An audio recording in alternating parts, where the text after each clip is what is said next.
ठीक है। जो भी पढ़ाई हो उसको आप लोग अपने क्लासेस वाले अच्छे से बनाते चलो, ताकि आप लोगों को इंटरनल एग्जाम और सेमेस्टर एग्जाम के लिए तैयारी करने में सुविधा हो।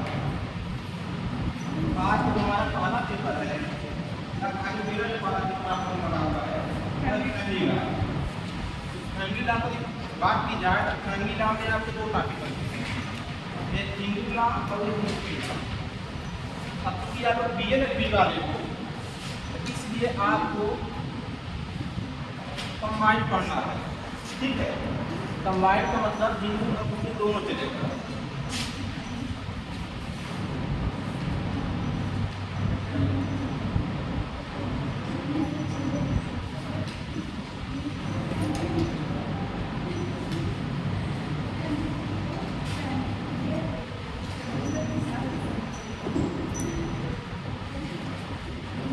अब यही जो LLB वाले होते हैं, LLB वालों को फर्स्ट सेमेस्टर में हिंदू लॉ पढ़ना होता है, और जो BA वाले हैं उनको हिंदू मुस्लिम दोनों चलता है। ठीक है, आप लोगों को दोनों पढ़ना है तो दोनों ही कंबाइंड चलेगा आप लोगों का। कुछ चीज़ें हिंदू लॉ करेंगे, कुछ चीज़ें मुस्लिम लॉ करेंगे। यदि बात आ जाए फैमिली लॉ को, फैमिली लॉ दो भाग में डिवाइड है, हिंदू लॉ, मुस्लिम लॉ। अब हिंदू लॉ में क्या क्या आपको पढ़ना है? तो पहला पढ़ना है आपको हिंदू मैरिज एक्ट 1955। ठीक, दूसरा आपका है हिंदू सक्सेशन एक्ट 1956। तीसरा आपका जो पढ़ना है हिंदू अनार्की एक्ट 1956। और चौथा जो आपको पढ़ना है Hindu adoption and maintenance act 1956। ठीक है, तो बस आपको बस ये जानना है हमको पढ़ना क्या क्या है, क्योंकि कंबाइंड में तो कुछ चीज़ें आपके थर्ड सेमेस्टर में चलेगा और कुछ चीज़ें आपको फोर्थ सेमेस्टर में पढ़ने को मिलेगा। क्लियर है? तो फिलहाल इसको लिखने की जरूरत नहीं है। आप लोग अपने पढ़ना चाहते जिनसे भी आप लोग का एक अपना तैयारी होना चाहिए। ठीक, आप लोग फैमिली लॉ के लिए जिसमें हिंदू लॉ रहेगा, ठीक, वो भी किस पब्लिकेशन से CL देख लीजिएगा, क्योंकि इसमें थोड़ा सा बेहतर दिया हुआ है। उनसे बोलेगा फैमिली लॉ का उसको बेहतर दीजिए तो हिंदू लॉ रहेगा, हिंदू लॉ भी बोलेंगे तो भी चलेगा। उसको जब देंगे तो फिर चारों ऐप आपको मिलेंगे। ओके, CL बाद में जो कॉम्पिटिटिव एग्जाम होते हैं उससे संबंधित क्वेश्चन आप सामने और वन लाइन दिए जाते हैं। क्लियर है? इसको लिखने की जरूरत है। अब जो चालू होगा वो लिखने की जरूरत है, क्योंकि हम लोग सबसे पहले पढ़ने जा रहे हैं हिंदू लॉ। तो पहला क्वेश्चन ही बनता है हिंदू कहेंगे कौन है हिंदू। ठीक, फिर इसके बाद क्वेश्चन बनता है हमारा हिंदू लॉ सोर्सेस क्या। तो सबसे पहले हम लोग देखेंगे हिंदू किसको कहेंगे, हु इज हिंदू।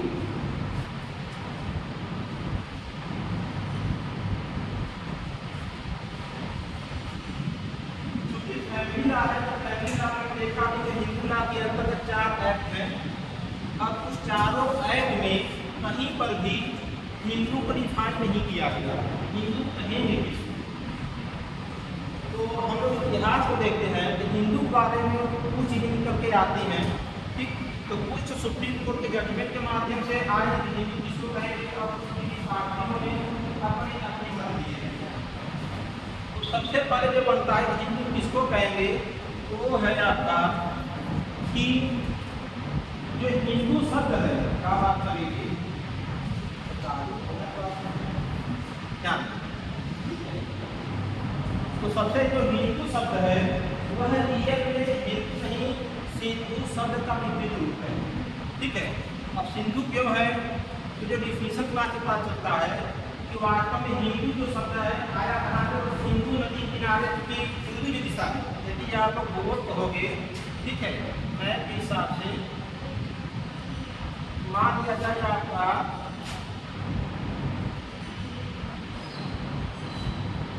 यहाँ जो निकलता है सिंधु नदी इसके 5 सहायक नदी है, ठीक है। अगला सवाल ये लग गया, तो कहता है जो सिंधु नदी है एक एरिया है आपका, उसको डिवाइड कर दिया जाए तो उत्तर दिशा, पूर्व दिशा, पश्चिम और साउथ, ठीक। तो हिंदुस्तान को या हिंदू किसको कहेंगे तो कहता है कि ये जो सिंधु नदी है, ठीक, तो सिंधु नदी हो गया, इस सिंधु नदी के पूर्वी दिशा में, पूर्व दिशा किधर है, इस साइड आता है, तो कहता है कि सिंधु नदी के पूर्वी दिशा का जो भूभाग है, ठीक, उस भूभाग में रहने वाले लोग क्या कहलाते हैं, हिंदू कहलाते हैं। आपको याद नहीं, सिंधु नदी है आता है, ठीक। अभी सिंधु नदी पूर्व दिशा में, इस साइड पूर्व दिशा होगा, इसका मतलब पूर्वी दिशा में जो भूभाग है, उस भूभाग पे जो भी लोग रहते हैं वो कौन है, वो लोग हिंदू है, उसी को हम हिंदू कहेंगे। तो दूसरी जो सिंधु शब्द है ये नदी का नाम है, सिंधु नदी। अब इसी सिंधु का जो विपरीत रूप है, मतलब बदला हुआ गिरा हुआ जो रूप है वो क्या बना, सिंधु से बना हिंदू, क्लियर है। अब सुप्रीम कोर्ट के जजमेंट है, उस जजमेंट के हिसाब से हिंदू की डिफिनेशन दिया गया है वो अलग अलग है। अब्राहम नाम अब्राहम के मैटर में, ठीक, केस है आपका,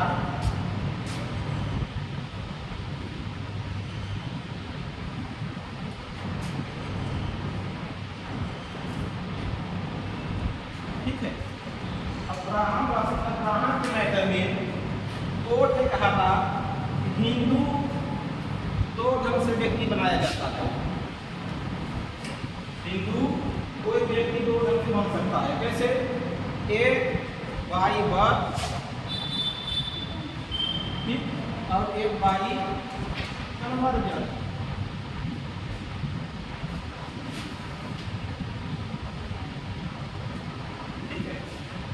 किस केस में आया, अब्राहम वर्सेस अब्राहम केस में आपका जो जजमेंट आया उसमें कह दिया गया कि हिंदू व्यक्ति कैसे बनता है, तो कहा गया या तो वह कन्वर्जन के द्वारा, धर्मांतरण द्वारा बनेगा, या फिर बाई बर्थ, जन्म से। जन्म से सबको पता है, कन्वर्जन का मतलब है कि कोई ऐसा व्यक्ति जो हिंदू नहीं है, ठीक है, और उसने क्या कर दिया हो, बाद में हिंदू संस्कृति को, हिंदू कल्चर को क्या किया हो, विकास किया हो, ऐसे पर्सन को क्या कहा जाएगा, कन्वर्टेड हिंदू, ठीक, या फिर बाई कन्वर्जन। और जो बाई बर्थ है उसके बारे में कहा जाता है कि जिसे माता पिता क्या हिंदू हो, तो ऐसा व्यक्ति जब जन्म होगा जिस व्यक्ति का, उस माता पिता से व्यक्ति क्या कहना है, हिंदू कहलाएगा और बाई बर्थ कहलाएगा। यदि हिंदू माता पिता है उसकी जो संतानें हैं वो कैसी होंगी, अमीर हिंदू ही होगा, ठीक। अब देखिए एक ये हो गया, बाकी आपका केस है पेरुमल स्वामी वर्सेस कुमुद स्वामी, ठीक, और यज्ञदास वर्सेस मुकुदास। पेरुमल स्वामी वर्सेस कुमुद स्वामी केस में कोर्ट ने कहा कि ऐसे सभी व्यक्ति हिंदू कहे जाएंगे, ठीक, जो कि हिंदू जो कस्टम है, ठीक, उस कस्टम को, उसके यूजेस को फॉलो कर रहे हैं, ठीक, और उसी के साथ जहाँ कोई व्यक्ति रह रहा है, यदि वहाँ के लोग यदि उसको एज हिंदू मान रहे हैं, ट्रीट कर रहे हैं, ठीक है, तो ऐसा व्यक्ति क्या मान दिया जाएगा, हिंदू मान लिया जाएगा। ये मान लिया कि एक व्यक्ति है, आपके गाँव से कोई आगे बन जाता है तो हिंदू नहीं है, अदर धर्म का, आपको पता है, और वो क्या करता है, जैसे हिंदू लोग अपना आचरण बात व्यवहार करते हैं, पूजा पाठ करते हैं, हिंदुओं के लिए, ठीक है, यदि वह व्यक्ति दूसरे धर्म का वो ऐसे ही अपना आचरण करना चालू करे, सुबह उठने से पूजा पाठ करे, ठीक है, तो जो हिंदुओं में नियमावली है, रीति रिवाज है, उसके हिसाब से अपना रहना चालू करे, और उस गांव क्षेत्र के जो लोग हैं उसको ऐसे हिंदू मानना चालू करते हैं, तो ऐसे व्यक्ति का कहा जाएगा वो भी हिंदू माना जाएगा, ठीक है। तो इस तरह से केस के माध्यम से तो पता चले तो वास्तव में हिंदू किसको कहेंगे। बाकी जब आप हिंदू मैरिज एक्ट 1955 पढ़ोगे तो वहाँ पर सेक्शन 2 है, ठीक, हिंदू मैरिज एक्ट 1955 का जो सेक्शन 2 है वो डिफाइन करता है इसके ऊपर लागू होगा। तो सेक्शन 2 से हमको पता चलता है कि वास्तव में जिसके ऊपर लागू हो रहा है वो है, और इसी सेक्शन 2 से निकल के आता है कि वास्तव में हिंदू कहेंगे। ठीक है, तो वहाँ पर देखने को मिलता है कि जैन है, बौद्ध है, ठीक, ये सभी लोग क्या है, हिंदू के अंतर्गत। बाकी ऐसे बच्चे जिनके फादर प्लस मदर क्या हो, हिंदू हो, वो बच्चे क्या कहलाएंगे, हिंदू कहलाएंगे। या फिर जिनके फादर हिंदू हो, मदर हिंदू नहीं है, इसके बच्चे क्या कहलाएंगे, वो भी हिंदू कहलाएंगे। या फिर जिसके फादर हिंदू नहीं है, मतलब अदर है, लेकिन जो माता है वह हिंदू है, उसके जो बच्चे होंगे। तो अब यहाँ पर देखिए कि इंडिया है आपका हिंदू प्रधान देश है, अमूमन जिस धर्म का पिता होता है उसी धर्म का वो बच्चा भी मान लिया जाता है।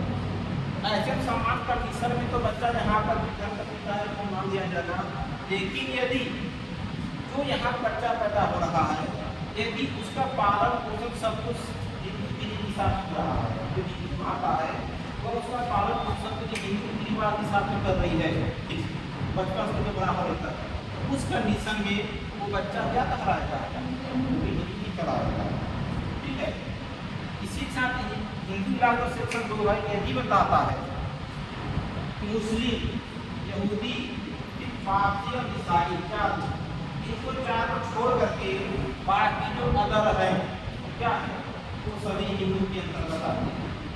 क्लियर नहीं, समझ में आ रहा है आप लोगों को?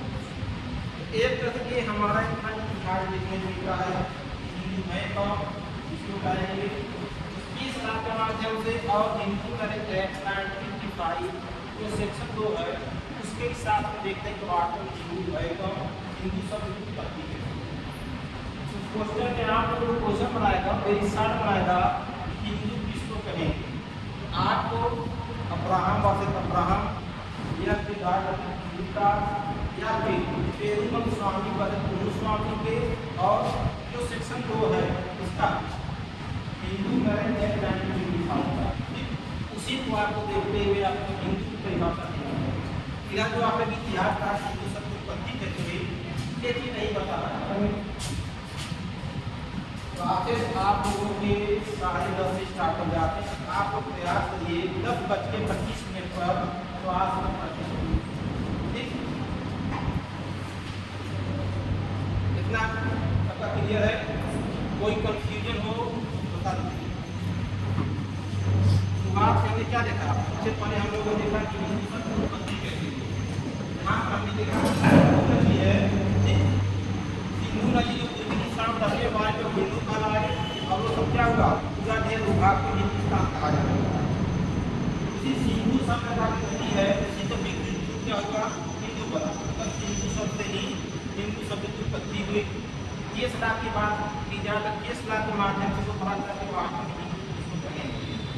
अब्राहम और अब्राहम ने हमने देखा कि हिंदू दो ढंग से हो सकते हैं, या तो बाई बर्थ या फिर बाई कन्वर्जन।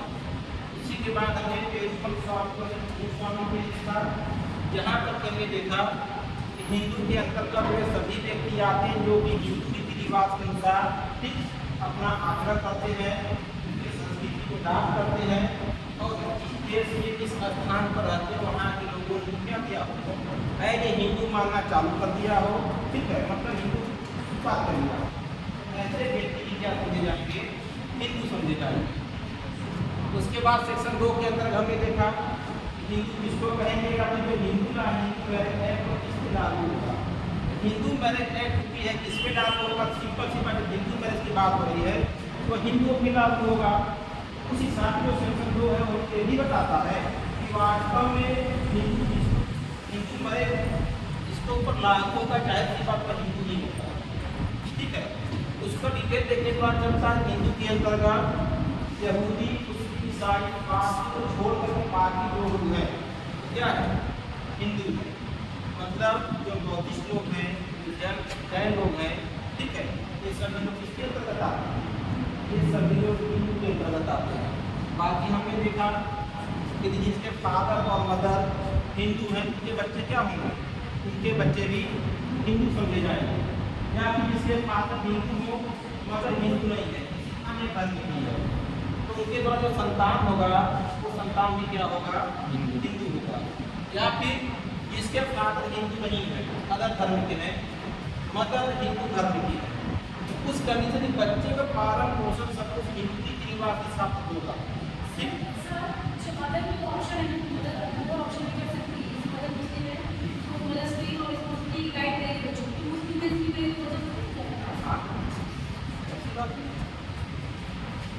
चेष्टा कहा, चेष्टा क्या कहा कि जिस बच्चे के पालन पोषण सब कुछ हिंदू रीति रिवाज के साथ या उन धर्म के साथ, यदि कोई व्यक्ति है, ठीक, यदि में पैदा हुआ, अभी उसका शिक्षा दीक्षा पालन पोषण सब कुछ ठीक, जो कार्यक्रम सब कुछ उस धर्म का जो लागू होना चालू किया और वो स्वीकार करके उसको स्वीकार कर दिया, मतलब उस धर्म के हिसाब से अपने आप को ढाल दिया, उस हिसाब से उसका रहन सहन खान पान चालू हो गया, शादी विवाह या जो भी त्यौहार मना रहा है, ठीक है, और अपने आप को धर्म का मान भी रहा है, तो फिर वह व्यक्ति उसी धर्म का माना जाएगा, चाहे वह हिंदू हो चाहे मुस्लिम हो, कोई भी बच्चे पे डिपेंड करता है कि कौन सा बच्चा अडॉप्ट करता है ना, डिपेंड करता है कि बच्चा चलेगा।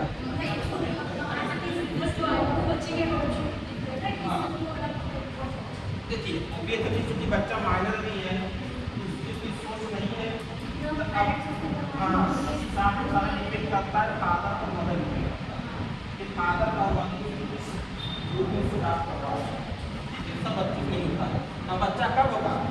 जब बच्चे की एक हालत हो जाती है, ठीक है, तब उस कंडीशन में तब फिर बाई कन्वर्जन के द्वारा वो बच्चा चाहे तो उसके ब्लड हो गया बच्चा, फिर अब उस कंडीशन उसके पास इंडिया में कोई चाहे तो अपना धर्म क्या कर सकते, कन्वर्जन कर सकते, वह हिंदू से किसी अदर धर्म में या फिर किसी अदर धर्म का व्यक्ति किसी अदर धर्म में क्या कर सकता है? कन्वर्जन कर सकता है। और जो होता है उसके जो रीति रिवाज है, जो नियम रेगुलेशन के हिसाब से फिर कंसेंट क्या होना चाहिए, तो होना चाहिए। ठीक है, इतना रहा है आपका हिंदू कहेंगे किसको? हिंदू की डिफिनेशन, ठीक, क्योंकि आपको हिंदू का मुस्लिम दोनों है, इसके बाद हम लोग देखेंगे मुस्लिम कौन है, फिर सोर्सेज आप हिंदू लग जाते हैं, ठीक, एक टॉपिक पहले आप खत्म करेंगे हिंदू कौन है, सोर्सेज और स्कूल, उसके बाद मुस्लिम आप स्टार्ट करेंगे मुस्लिम कौन है, उसके सोर्सेज क्या है और उसके स्कूल क्या है, ठीक है। इसी कंफ्यूजन के टॉपिक में कंफ्यूजन हो बता देना, कोई भी क्लास चले जब तक टीचर समझ में न आए तब तक आगे मत बढ़ो, वही चीज़ पढ़ो लेकिन समझ के पढ़ो, टीचर पढ़ा नहीं समझ में आ रहा है 2 बार 3 बार पूछो, ऐसा नहीं कि 50% को आया 50% नहीं आया पढ़ा समझ में आ गया। 2 लोग स्पेशली मेरे क्लास में नहीं समझ में आएगा सीधे बोल दो सब नहीं समझ में आता, फिर से बताएंगे अदर में तैयार करेंगे लेकिन समझ में आना चाहिए, ठीक। अगला टॉपिक हमारा है सोर्सेस ऑफ हिंदू लॉ, ठीक है, हिंदू विधि के स्रोत क्या है? यदि हिंदू विधि के स्रोत का मतलब क्या है? मतलब चूंकि जो आपका हिंदू है वो अपने आप में क्या एक विधि बन गई है, अब कोई विधि बनता कैसे है, ठीक। आप लोगों ने देखा समाज जो है अपने पास जो पादिया में या फिर जो स्टेट द्वारा बनता है वो भी होता है, लेकिन कोई विधि बना तो उसका कंटिन्यू सोर्सेज होता है। हमारे अधिकांश सोर्सेज हैं उनको कॉन्स्टिट्यूशन है या फिर जो डिसीजन है वो सब है। तो हिंदू विधि के सोर्सेज की बात की जाए ये 2 भागों में डिवाइड है, ठीक। हिंदू विधि के स्रोत में पहला क्या है? पहला है आपका एंशिएंट सोर्स, प्राचीन,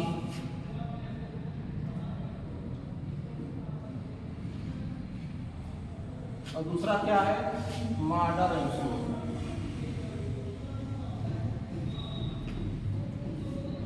ठीक है।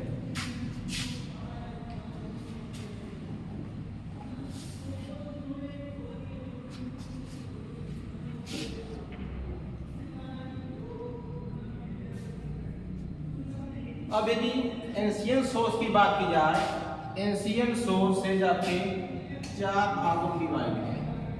ठीक, ये क्वेश्चन आपका सेमेस्टर एग्जाम इंटरनल में ये मान लो कि सबसे ज़्यादा पॉसिबिलिटी होगा आने का। यहाँ से 2 क्वेश्चन बनता है, या तो सोर्सेज या तो इसको, जो कि 60 या फिर लॉन्ग क्वेश्चन में से रहेगा। तो जो पहला स्रोत आपका है वो है श्रुति। ठीक, दूसरा जो सोर्सेज है वो है स्मृति।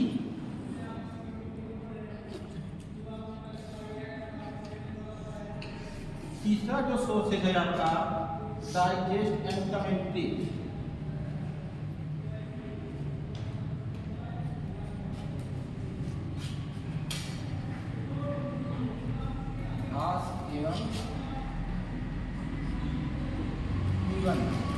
और चौथा जो सोर्सेज है वो आपका है कस्टम।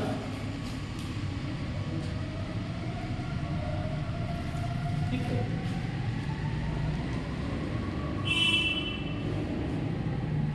ये है आपके सोर्सेज। यदि स्मृति की बात की जाए, स्मृति 2 भागों में बढ़ जाता है।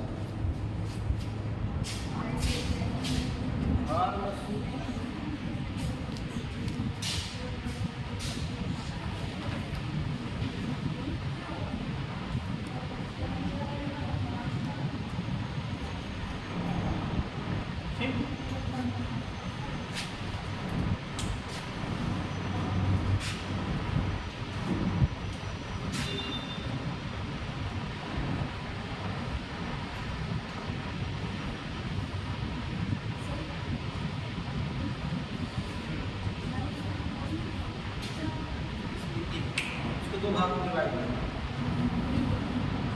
अरे स्मृति है ना, स्मृति गति निकल के आया तो 2 भागों पर दिया था। आधुनिक विधि की बात की क्या है,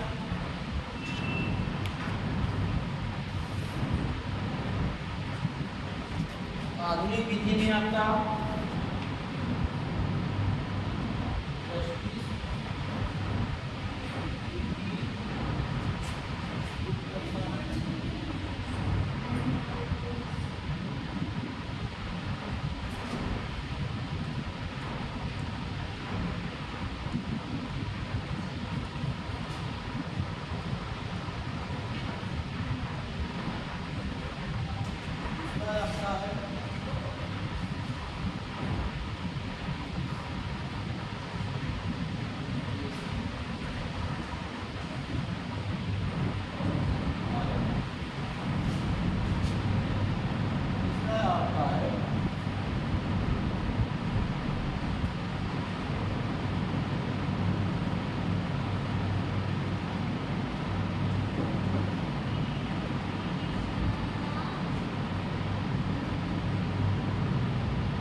इंडिया में आपके 2 सोर्सेज हैं, एक एंशिएंट, इसका हिंदी है प्राचीन स्रोत, दूसरा है आपका मॉडर्न सोर्सेज। एंशिएंट सोर्सेज 4 भागों में डिवाइड है, श्रुति, स्मृति, डाइजेस्ट एंड कमेंट्री और कस्टम। उसी के साथ जो सेकेंडरी सोर्सेज है, सेकेंडरी सोर्सेज में आपको 3 भाग में डिवाइड है, जस्टिफिकेशन साइंस, लेजिस्लेशन और जुडिशियल डिसीजन या फिर प्रोसीजर। ठीक है,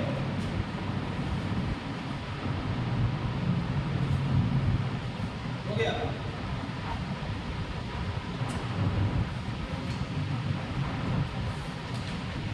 अब यदि एंशिएंट सोर्स में बात की जाए श्रुति की, ठीक, श्रुति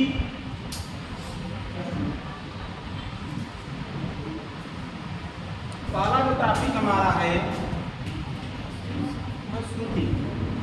श्रुति जो शब्द है, ठीक, वो है क्या होगा, कस्टमर यूजेज।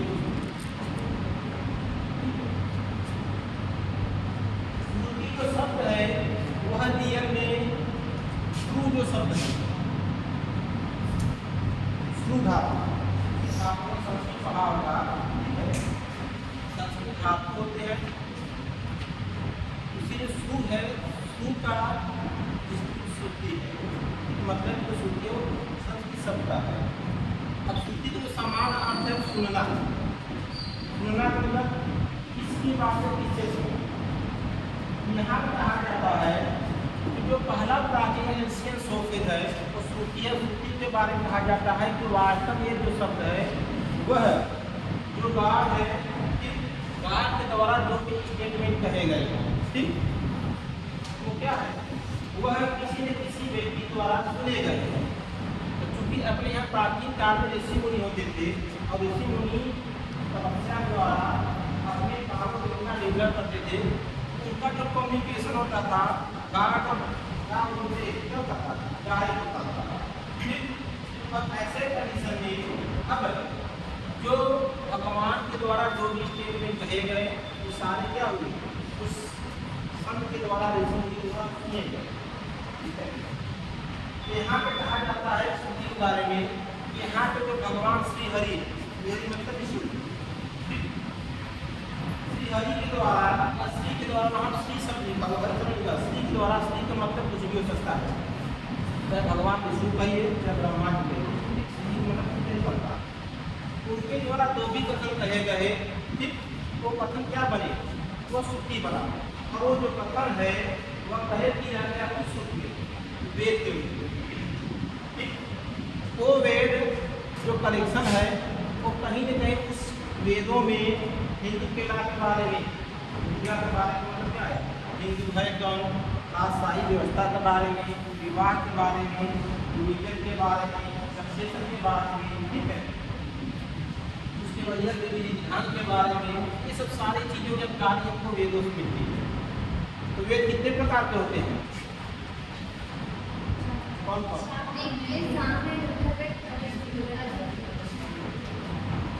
इसका मतलब जो श्रुति है, ठीक, वो श्रुति जो स्टेटमेंट कहे गए हैं गाड के द्वारा, उस गाड के स्टेटमेंट जो कलेक्शन हुआ है वो वेद हुए हैं। और उस वेद को क्या कहा गया, 4 वेद हैं, चारों वेद को आपको एक्सप्लेन करना है। तो श्रुति में 4 वेद हो जाते हैं, ठीक, ऋग्वेद, सामवेद, यजुर्वेद, अथर्ववेद। जो अथर्ववेद है सबसे लास्ट है, जो कि बाद में आया था। सबसे जो एंशिएंट पुराना जो वेद है कौन सा? ऋग्वेद, ठीक। ऋग्वेद में 10 मंडल, तो यहाँ का ऋग्वेद में 10 मंडल है। और ऋग्वेद के जो पाठक होते हैं, जो पढ़ने वाले होते हैं, उनको होत्री कहा जाता है, ठीक है।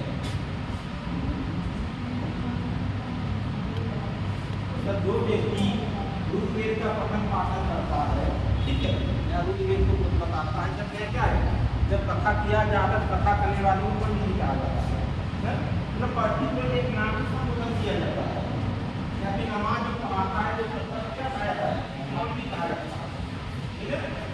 ऐसे यहाँ पर भी जो वेद है, वेद जो पठन करता है, वेद को सुनाने वाले को क्या कहा जाता है, होत्री कहा जाता है। और इस वेद में 10 मंडल हैं और हर एक मंडल में अलग अलग चीज़ों की व्याख्या की गई है और इसमें दिशाएं भी हैं, ठीक। इसी में आपको विश्वामित्र द्वारा जो देवता मंत्र है उसकी व्याख्या की गई है।